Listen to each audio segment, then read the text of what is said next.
Hi friends, risk இல்லாத முதலீடு பார்த்துட்ருக்கோம். போஸ்ட் ஆஃபீஸ் வழியாக நீங்கள் வந்து ரிஸ்க் ஃப்ரீ சேவிங்ஸ் பண்ண முடியும். இதில் பல இன்வெஸ்ட்மெண்ட் மெத்தட் இருக்குது. இதில் வந்து மெயினாக வந்து அடுத்ததாக பார்க்குறது வந்து கிசான் விகாஸ் பத்திரம்.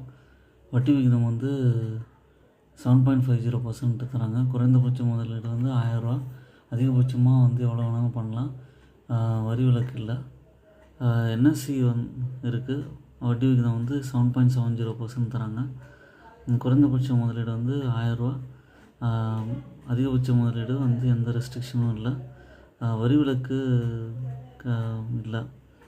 டேர்ம் டெபாசிட்டில் வந்து பார்த்திங்கன்னா வட்டி விகிதம் 6.9%லேருந்து 7.50 தராங்க. மினிமம் இன்வெஸ்ட்மெண்ட் 1000 ரூபா. அதிகபட்சம் எவ்வளோ வேணாலும் பண்ணலாம். ஏடிசிலேருந்து விலக்கு இருக்குது. இந்த மாதிரி சேஃபஸ்ட் இன்வெஸ்ட்மெண்ட் பண்ணிங்கன்னா உங்களுக்கு லாங் டேர்மில் நல்லாயிருக்கும். என்னோடய சேனலை சப்ஸ்கிரைப் பண்ணுங்கள்.